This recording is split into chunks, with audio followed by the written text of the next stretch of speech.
मोदी का एक पुराने साथी ने दिखा दिया ठेंगा, चुनाव में अखिलेश यादव के साथ दिखाई देगा। बीजेपी के किले में आखिरकार अखिलेश ने लगा दी सेंध, खत्म होने जा रहा बीजेपी का गेम। मोदी का खासम खास बना अखिलेश का यार, दिक्कत में बीजेपी पूरी तरह बौखला गई सरकार। सियासत और जंग में एक पुरानी कहावत है कि दुश्मन का दुश्मन दोस्त होता है, लेकिन अपनी ताकत के दम पर बीजेपी दोस्तों से लेकर परिवार तक में दरार डालती रही और उसी की बदौलत सरकार गिराने और अपनी सरकार बनाने का काम करती रही।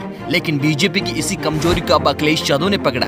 हाल ही में गुजरात का दौरा कर लौटे अखिलेश यादव को उस नेता का साथ मिल गया जिसने गुजरात की राजनीति से मोदी का वनवास करा दिया था। तो वहीं अब मोदी के ये पुराने साथी ने खुलकर बगावत का झंडा बुलंद कर दिया है और अब अखिलेश यादव के खेमे में खड़ा हो गया है। मोदी के दोस्त ने लिया सबसे बड़ा वचन, धरे के धरे रह गए सारे यत्न प्रयत्न। वैसे तो जब से अखिलेश यादव ने यूपी की 80 सीटों पर चुनाव लड़ने का ऐलान किया है, तब से ही बीजेपी की सांसें फूली हुई है, क्योंकि बड़बोले बन में बीजेपी के नेताओं ने यूपी की 80 सीटें जीतने का दावा कर दिया था। लेकिन उपचुनाव के परिणाम ने बीजेपी के सूरमाओं के पसीने छुड़ा दिए हैं। अखिलेश यादव को पश्चिमी यूपी में राष्ट्रीय लोकदल का साथ मिला हुआ है, लेकिन अब यूपी में बीजेपी के पुराने साथी ने बीजेपी को हराने और अखिलेश यादव को जिताने की प्रतिज्ञा ली है। दरअसल जनता दल यूनाइटेड की तरफ से यूपी में अखिलेश यादव के साथ मिलकर चुनाव लड़ने का ऐलान किया है। जनता दल यूनाइटेड के राष्ट्रीय अध्यक्ष राजीव रंजन सिंह ने कहा कि उत्तर प्रदेश में जेडीयू अपनी कार्य समिति को मजबूत करेगी और आगामी लोकसभा चुनाव के लिए पार्टी को मजबूत करने के लिए काम करेगी। अगर यूपी में गठबंधन होगा तो वो समाजवादी पार्टी के साथ होगा। वैसे तो यूपी में जनता दल यूनाइटेड का कोई खास जनादर नजर नहीं आता, लेकिन धरातल पर उत्तर यूपी की राजनीति में देखा है तो जेडीयू भी अच्छा खासा प्रभाव रखती है।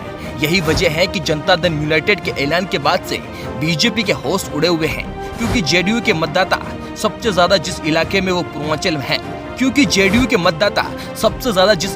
है वो पूर्वांचल है, जिसमें मोदी का शासकीय क्षेत्र वाराणसी भी आता है।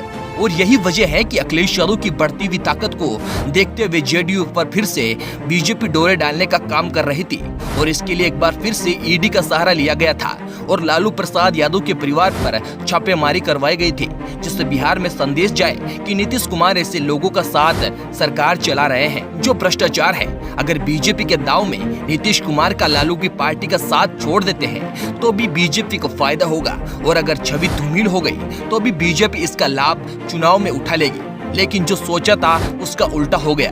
लालू परिवार पर ईडी की कार्रवाई ने बीजेपी का सारा खेल बिगाड़ दिया और रही सही कसर नीतीश कुमार की पार्टी ने पूरी कर दी, जिसमें यूपी में भी बीजेपी को चुनौती देने का ऐलान कर दिया है। यानी बात सिर्फ अखिलेश यादव की जीत की नहीं रही, बल्कि अब तो बीजेपी को यह डर सताने लगा है कि अगर वाकई वाराणसी में अखिलेश यादव का गठबंधन काम करके आया तो सीट हाथ से जा सकती है, जिसमें काफी फजीयत भी होगी कि वाराणसी से पीएम मोदी सांसद है और पहले ही योगी सरकार को दिल्ली से टास्क दे दिया गया है ये किसी भी कीमत पर वाराणसी में कमल खिलाना है।